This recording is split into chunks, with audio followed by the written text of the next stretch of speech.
Hello friends, welcome to my channel. मैं रश्मिका आपको लेके आई हूँ नया टॉपिक हिस्ट्री का। हमने पहले बात की थी हिस्ट्री किसे कहते हैं, हिस्ट्री क्या है, इन सब के बारे में हमने पढ़ लिया। अब हम पढ़ेंगे प्राचीन इतिहास के बारे में। प्राचीन भारतीय इतिहास किन भागों में बांटा गया, इन सब के बारे में हम पढ़ेंगे। प्राचीन भारत को 3 भागों में बांटा गया है। पहला है प्रागैतिहासिक काल, दूसरा आद्य ऐतिहासिक काल, तीसरा ऐतिहासिक काल। तो हम सबसे पहले पढ़ेंगे प्रागैतिहासिक काल, प्री हिस्टोरिक पीरियड। प्रागैतिहासिक काल उस काल को कहते हैं जिसके हमारे पास अवशेष तो हैं लेकिन कोई लिखित जानकारी प्राप्त नहीं है।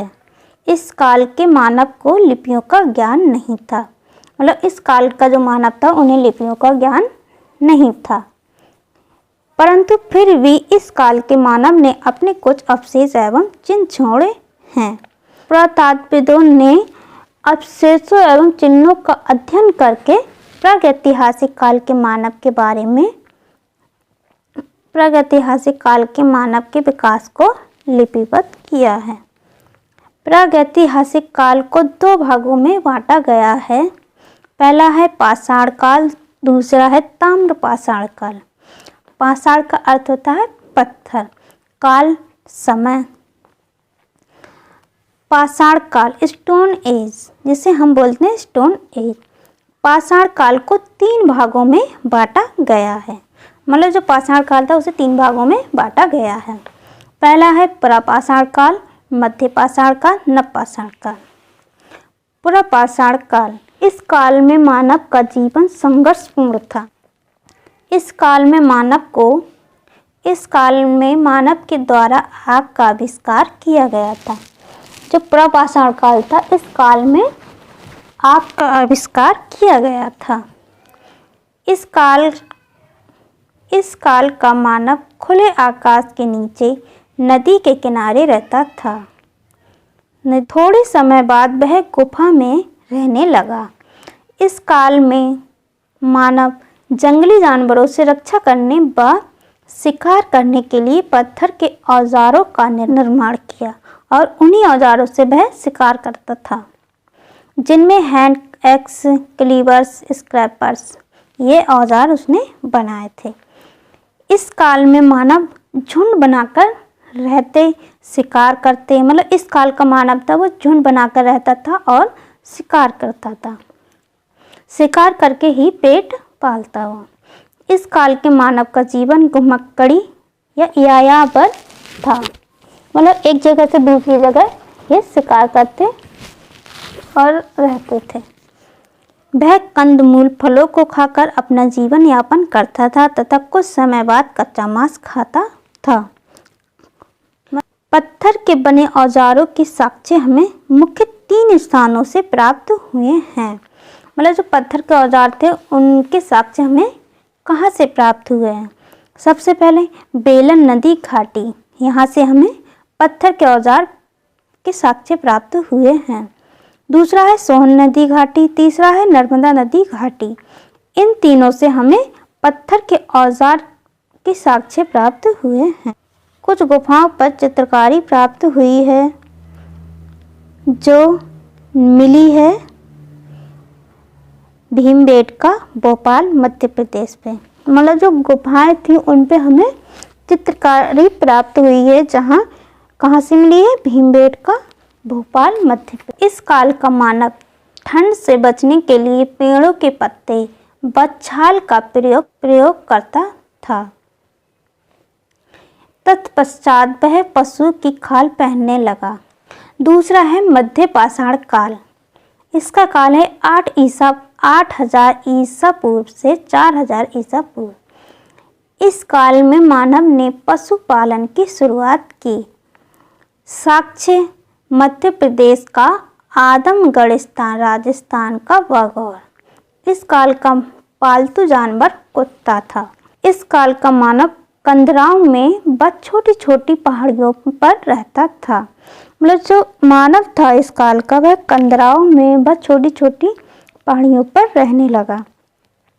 इस काल में मानव ने शवों को दफनाना शुरू कर दिया, मृत व्यक्तियों को दफनाना शुरू कर दिया। होमो सैपियंस जाति के मानव का अस्तित्व इसी काल में माना जाता है। मतलब जो होमो सैपियंस मानव था वो मध्य पाषाण काल का ही मानव माना जाता है। होमो सैपियंस मानव बुद्धिमान मानव माना जाता है। इस काल में औजारों का आकार छोटा हुआ, जिन्हें माइक्रोलिथ कहा जाता है। मतलब जो मध्य पाषाण काल था उसमें औजारों का आकार छोटा हुआ, जिन्हें माइक्रोलिथ कहा जाता है। इस काल में मानव कंकालों के भी प्रथम साक्ष्य मिले। उत्तर प्रदेश प्रतापगढ़ सनाहर। अब तीसरा है नवपाषाण काल। इसका काल है 4000 ईसा पूर्व से 2500 ईसा पूर्व।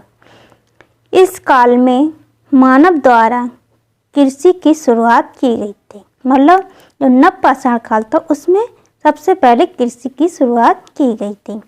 प्रथम साक्ष्य मिले मेहरगढ़, बलूचिस्तान, पाकिस्तान।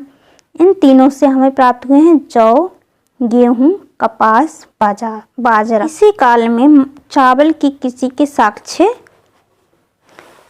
मिले हैं। चावल के साक्ष्य हमें कहाँ से मिले हैं? कोल्डी हवा, इलाहाबाद, उत्तर प्रदेश। मतलब जो चावल की कृषि के जो साक्ष्य हैं हमें कहाँ से मिले हैं? कोल्डी हवा, इलाहाबाद, उत्तर प्रदेश। इसी काल में हंसिया पहिए का आविष्कार भी हुआ था। हंसिया पहिए का आविष्कार भी हुआ था। पेपर में पूछ लिया जाता है पहिए का आविष्कार किस काल में हुआ था, तो नवपाषाण काल में हुआ था। इसी काल में तांबे, कॉपर का आविष्कार भी किया गया था। यह पहली धातु थी जिसका आविष्कार किया गया था। 2500 ईसा पूर्व में ही मनुष्य के द्वारा लिपियों का आविष्कार कर लिया था। पाषाण काल में व्यक्ति ने पढ़ना लिखना भी शुरू कर दिया और लिखित साक्ष्य भी मिले। ताम्र युग। ये ताम्र युग बहुत छोटा काल था। नवपाषाण काल का अंत होते मानव पत्थर के साथ साथ धातुओं का इस्तेमाल करना शुरू कर दिया। इस काल को ताम्रपाषाण युग भी कहा जाता है। तांबे व जस्ते को मिलाकर मिश्रित धातु कांसा बनाना सीख गया। अब हम आदि ऐतिहासिक काल के बारे में पढ़ेंगे। आदि ऐतिहासिक काल उस काल को कहते हैं जिसके हमारे पास अवशेष भी हैं।